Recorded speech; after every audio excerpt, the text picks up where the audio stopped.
e a todos os espíritos malignos que andam pelo mundo para perderem as almas. Assim seja. Amém. Entregamos cada palavra dessa direção espiritual de hoje no coração de todos que vão ouvir a Nossa Senhora. Ave Maria, cheia de graça, o Senhor é convosco. Bendita sois vós entre as mulheres, bendito é o fruto do vosso ventre, Jesus. Santa Maria, Mãe de Deus, rogai por nós, pecadores, agora e na hora de nossa morte. Amém. boa noite, paz e bem. Então hoje, para nós, missionários da comunidade Voz dos Pobres, é um dia de festa, um dia de alegria, porque é o dia que celebramos a Santíssima Mãe de Deus, Nossa Senhora de Guadalupe. E, na verdade, Nossa Senhora de Guadalupe nos escolheu para cuidar de nós. Não é um fundador de uma comunidade que escolhe os patrões, são eles. E Nossa Senhora, que confiou em Juan Diego, um índio que na época era tido como... Eles pensavam até que os índios eram animais, nem eram seres humanos na época. Então, quando a colonização da Espanha sobre o México, foi o bispo para lá, um bispo espanhol, e Nossa Senhora manda para esse índio ir falar com o bispo. Você imagina, para nós falar com o bispo já dá um frio na barriga. Você imagina o índio que nem conhecia e nem eram respeitados dentro da sociedade assim. Era tido como alguém sem voz, sem vez. Nossa Senhora fez da voz de Juan Diego a voz dos pobres e a voz de Deus. Nossa Senhora de Guadalupe manda que o índio vai até o bispo. Ela podia ter mandado um sacerdote ou falado direto para o Papa, mas ela preferiu esse caminho, porque Deus prefere assim. Por pessoas pequenas realizar obras grandes. E quanto menor a pessoa, maior a obra. Quanto menor a pessoa, maior a obra. A imagem da Virgem de Guadalupe é o único milagre mariano aceito pela igreja como milagre. Aceito, ninguém discorda desse milagre. Os outros sempre tem alguém que não acredita, mas nesse não tem jeito. Já fizeram tudo que é exame, pesquisa. E cada vez que se pesquisa, maior fica o mistério. Menos se entende. E aí se percebe que é uma obra grandiosa de Deus. Então, por aquele índio pequeno, desprezado, Deus, através de Nossa Senhora, concede a graça do maior milagre mariano que a humanidade já viu. Porque, como disse um irmão de rua para nós lá no Rio de Janeiro, o Poange que estava perto, né? Ele disse: Deus escolhe pessoas pequenas para as suas maiores obras, para as coisas maiores, para as coisas grandes. Então hoje, nesse dia... Eu sou testemunha. Há quantos anos você me conhece? Há uns 17 anos. 17 anos. Então, Nossa Senhora de Guadalupe, para nós, nos ensina que o caminho com Jesus é um caminho diferente daquele caminho da lógica humana. O cristão não cresce como crescem as empresas, como cresce a economia. O cristão cresce diferente. O cristão cresce para a cruz. Ele cresce como se, aos olhos do mundo, ele cresce para baixo. Ele se diminui cada vez mais para estar cada vez mais perto de Deus. E isso é o que dá a felicidade, estar perto de Deus. A pessoa não quer outra coisa a não ser a vontade de Deus. E nesse dia da Virgem Santa, dia que muitos missionários também renovam seu voto, sua consagração com Nossa Senhora, eu tive a inspiração de partilhar um pedaço da carta do Papa Francisco, Evangelii Gaudium, a alegria do Evangelho. E no capítulo 1 desta carta do Papa, a primeira do Papa Francisco, que a outra ele escreveu junto com o Papa Bento, mas essa é a primeira que ele escreve toda. No capítulo 1, no parágrafo 2, o Papa diz assim: o grande risco do mundo atual, com sua múltipla e avassaladora oferta de consumo, é uma tristeza individualista que brota do coração comodista e mesquinho, da busca desordenada de prazeres superficiais, da consciência isolada. Já não se goza da doce alegria do amor de Deus e nem fervilha mais o entusiasmo de fazer o bem. Olha como é forte isso, para a gente meditar nesse dia. O grande risco do mundo atual é a múltipla e avassaladora oferta do consumo. É uma tristeza individualista que brota de um coração mesquinho e egoísta. Então hoje, a busca sempre é cada vez mais individual. Cada vez se busca um Deus individual, um Deus que só atenda você, que só tenha você para atender, como um filho mimado que quer as coisas na hora que quer e do jeito que quer. Se busca uma fé individualista também, de que o outro é bom enquanto não discorda de mim. Mas a partir do momento que eu sou corrigido, que eu sou exortado, que eu sou ensinado, então já não presta mais. Vou para outra comunidade. E assim se vai construindo uma fé como se constrói a sociedade de hoje, baseada na busca do comodismo, na busca do prazer individual e até do prazer espiritual individual. Não se deve buscar a Deus por causa do prazer espiritual. Se deve buscar a Deus porque Deus é amor. A nossa busca sempre é uma resposta ao amor. É sempre ação de graça. Por isso que o nosso amor sempre é um amor eucarístico, que é um amor em resposta, um amor em ação de graça, um amor como gratidão por tudo que recebemos dele.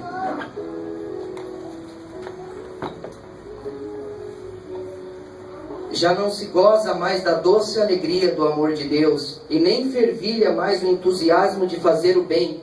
E isso nós todos temos que nos questionar. Se ainda dentro de nós fervilha o entusiasmo de fazer o bem.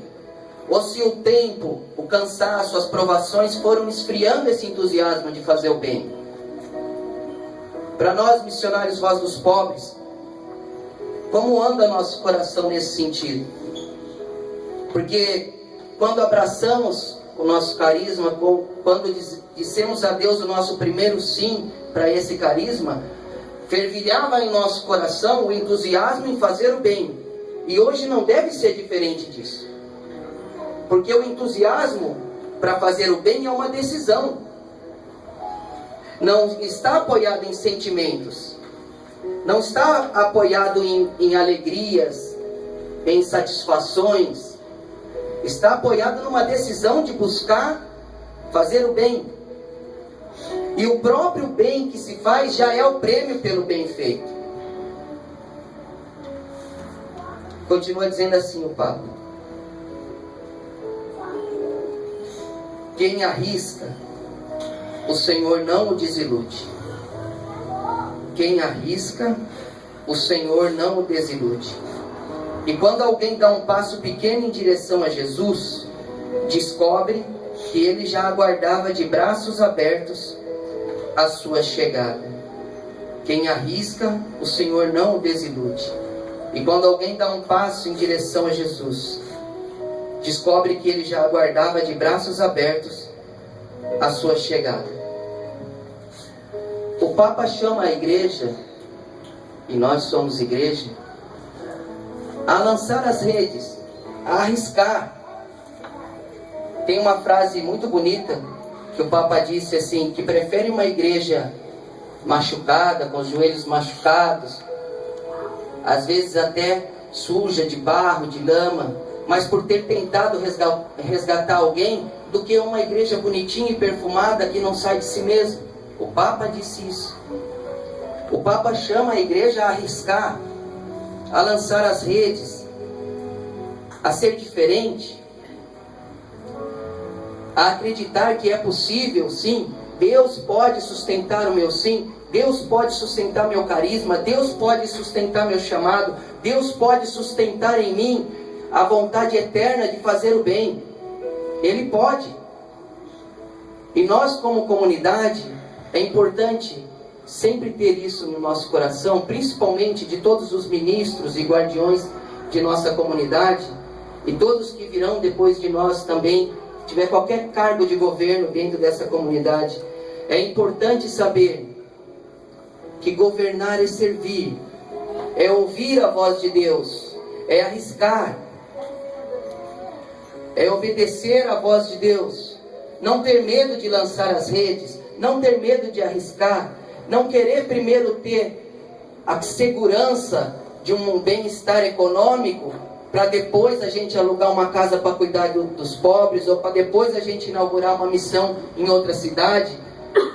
Porque no mundo de hoje se busca isso, seguranças. A segurança de poder abrir e não ter medo de faltar alguma coisa.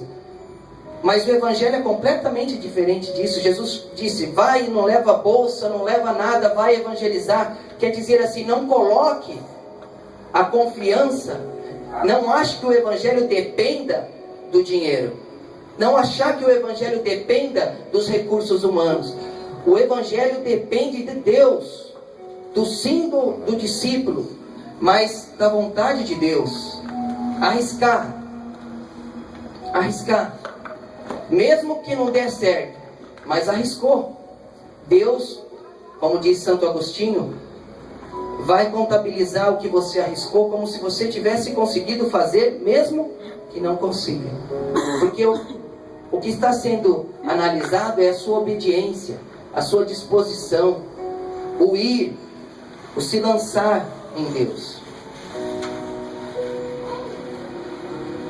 O Papa continua dizendo assim: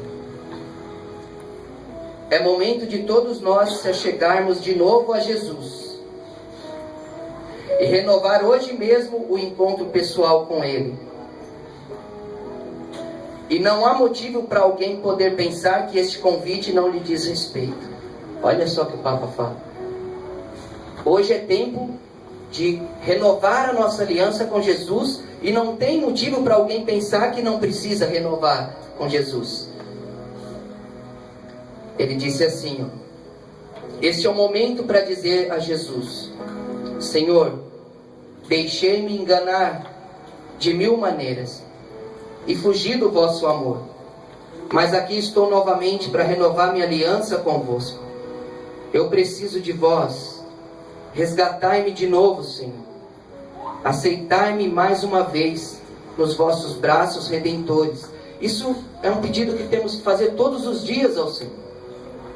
E no nosso carisma, de forma particular, para nós, comunidade Voz dos Pobres, ainda mais, cada vez mais, porque nosso carisma é um carisma que exige uma entrega radical de cada um. Então, cada vez mais esse encontro pessoal com Jesus, essa intimidade com Jesus vai se tornando vital. Vital. Sem ela não se vive em nosso carisma. Começa tudo a ficar chato, tudo não ter mais sentido. Aí se para de amar, se para de viver a alegria e começa a achar defeito nos outros. Aí começa a achar que o fulano não gosta de mim, 2 pessoas estão conversando ali, estão falando mal de mim. Aí começa a ver coisa errada para todo lado. Mas porque na verdade o problema está em quem está olhando. Eu lembro uma vez, há muito tempo atrás, um pregador disse assim, que um homem colocou um óculos sujo e olhava para tudo que ele olhava estava sujo. E ele começou a reclamar que o mundo todo estava sujo, que todo mundo que ele olhava estava sujo. Aí alguém foi e limpou o óculos dele. Ele percebeu que sujo estava o óculos dele. Quando se perde a intimidade com Jesus, tudo fica assim, sujo. Os outros já não prestam mais. A regra de vida nossa já não presta mais. Aí começa a se exigir muito dos outros. Exigir demais. Principalmente daqueles que estão à frente. Como eu, como tal Padre Sérgio, os ministros, os guardiões. Então vão se exigindo cada vez mais. E a primeira correção que se toma, que se recebe, já não gosta mais. Eu devo ter pelo menos uns 40 missionários que estão profundamente magoados comigo e eu não sei nem porquê. Só ouço dizer, fulano está magoado, pega a senha e entra na fila e vem. Eu sou um só, são 400 missionários. Está magoado comigo? Liga para mim, vem conversar comigo. Não tem como eu ligar para os 400 e perguntar quem está magoado comigo, né? Se exige sempre mais e mais e não se percebe que na verdade precisa se tirar a sujeira do óculos e ver o quanto já se está fazendo por você. Quanto custa você estar aqui hoje? Tudo isso, Padre Pio dizia, tudo se paga, né? E como nós sabemos que tudo se paga, né, Padre? Então é fácil às vezes olhar de fora, exige como um filho mimado, que tudo que vê quer, e o pai às vezes é um pai pobre e não tem como dar aquilo, e o filho já acha que o pai não presta, que o pai do outro é melhor porque deu para ele aquilo. Então na nossa comunidade, de todas as comunidades novas aqui do Brasil, a nossa comunidade é a que tem o pai mais pobre de todos, em todos os sentidos. Então tem coisas que a gente não vai, que eu não vou poder dar para a comunidade. Mas Deus pode te dar. Então eu apresento para vocês quem pode dar, que é Deus. E é tudo que eu posso fazer. Mostrar quem pode realizar a sua vida, quem pode realizar a sua vocação, seu carisma. É Deus que pode. E Nossa Senhora de Guadalupe ensina exatamente isso. A olhar com humildade. Acreditar que Deus pode fazer uma coisa grande por uma pessoa pequena. Acreditar que é Deus que faz, não é a pessoa. E Deus prefere assim. Quem não concorda que discuta com Deus, né? Mas Deus gosta assim, coisa simples assim. Você sabe onde você me tirou?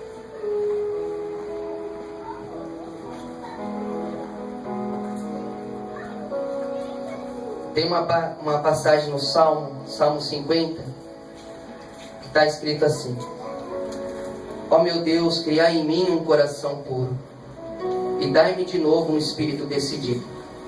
Para nós, voz dos pobres, voltar ao primeiro amor. Dá-me de novo um coração puro. Dá-me de novo um espírito decidido. Aquilo que te trouxe, aquele sim que te trouxe, que te fez sair de casa, que te fez largar as coisas antigas e renovar toda a sua vida. Pedir a Deus todos os dias: Senhor, dai-me um coração que seja puro. Dai-me de novo um espírito decidido. A decisão de seguir Jesus. Continua dizendo no versículo 19: meu sacrifício ao Senhor é um espírito contrito, um coração arrependido e humilhado. Ó Deus, não haveis de desprezar-me. Senhor, pela vossa bondade, tratai Sião com benevolência e reconstruí os muros de Jerusalém. Na nossa comunidade, há umas 4 semanas para cá, tenho tido essa inspiração de exortar a observância do diretório de vida nosso. Os casais, o diretório dos casais. Os jovens solteiros, o diretório dos jovens. E os celibatários, o diretório dos celibatários. A não vivência desse diretório que livremente assumimos viver, a não vivência desse diretório é gravíssima. Quando não se tenta, se você tenta e você cai, levanta, tá bom, Deus considera o que você tentou fazer. Mas quando se despreza, dizendo isso é superficial, isso não precisa. Ah, isso aqui o cara escreveu, mas não precisa. Ah, isso aqui, isso na nossa realidade não cabe. E arranca, e vão tirando. É como uma cerca de madeira, vão tirando os pauzinhos da cerca, um por um, e vai abrindo brecha para entrar o lobo e destruir o rebanho. E o Salmo diz assim: Senhor, pela vossa bondade, tratai Sião com benevolência, reconstruí os muros de Jerusalém. A nossa obediência, a nossa volta à vivência da nossa regra de vida, do nosso diretório, diante de Deus, pedindo a Deus que reconstrua esse muro, que vai colocando de novo esses pauzinhos na cerca, esses buracos que nós fomos deixando. Porque senão o demônio entra e a desgraça acontece. E tem acontecido alguns casos dentro da nossa comunidade que acontecem por causa disso. Às vezes as pessoas se escandalizam: nossa, mas aconteceu isso e isso. Mas porque também não estão vivendo. Porque todos eles que vieram partilhar comigo, eu perguntei: você tem vivido aquilo que está... não vivo porque não deu tempo. Então, filho, o que eu posso fazer? Um conselho que eu vou te dar é o que eu escrevi lá. Faça isso e vai ser feliz. Na vida celibatária é a mesma coisa. A vivência do que foi pedido. Acreditar que Deus quer assim. Acreditar que Deus pode fazer coisas grandes por nós que somos pequenos. Observar o nosso diretório. Os missionários que ainda não têm nosso diretório de vida, eu peço que busquem baixar no site, imprimam, porque às vezes a pessoa fala: eu tenho baixado no computador, mas não vai ler nunca. É para imprimir no papel e deixar do lado da sua cama, e quando você for rezar, você lê. E todos os dias você se questionar se você tem procurado ser mais fiel a isso. Buscar a fidelidade já é considerado fidelidade. Buscar. Sabe, lembrar com voz profética aos guardiões, aos ministros, o que está escrito lá. Porque é aquilo lá que é para nós vivermos. No próprio diretório nosso, os 3 diretórios começam dizendo que a autoridade dos ministros e guardiões da missão só é legítima se estiver em comunhão com o meu coração e com o nosso diretório. Porque se manda alguma coisa que não está lá, não é legítimo. E infelizmente se tem mandado muita coisa diferente do que está lá, e não tem feito o que está lá. Então as consequências vêm: a perca da alegria, a perca da disposição, a perca da certeza de que está com a vida nas mãos de Deus. Vai se perdendo, porque foi tirando um pauzinho de cada vez e a cerca foi ficando esburacada. E a cerca, tem 2 jeitos de ver a cerca. A regra é como uma cerca, mas tem 2 jeitos de olhar. Tem alguém que vai olhar a cerca e achar que aquela pessoa que pôs a cerca não é uma pessoa boa, é uma pessoa ruim, então pôs a cerca para prender ela, para dominar, para deixar ela presa. Ou a pessoa pode olhar que aquela pessoa que pôs a cerca ama tanto que colocou a cerca com esforço para proteger ela de Satanás e do lobo. 2 jeitos de interpretar a mesma cerca, a mesma regra. A regra não pode servir para oprimir, a regra é para proteger. Não é uma cerca que prende, mas é uma cerca que defende. E se é a 3ª vez seguida que a direção cai nessa linha, é porque ainda a gente não está observando isso, né? Então, mais uma vez, com humildade, eu peço pela santa obediência, que todos os ministros, guardiões e todos que ocupam algum cargo de governo dentro da comunidade leiam o nosso diretório de vida, coloquem ele em prática, pelo menos tentem, se esforcem, porque Deus vai considerar o esforço. E eu também quero que todos se esforcem. Eu não cobro que consigam, mas que se esforcem, que tentem, porque isso é o que eu senti na inspiração do Espírito Santo para escrever para a nossa comunidade. Louvado seja nosso Senhor Jesus Cristo. Para sempre seja louvado. Neste momento nós vamos ter a renovação da consagração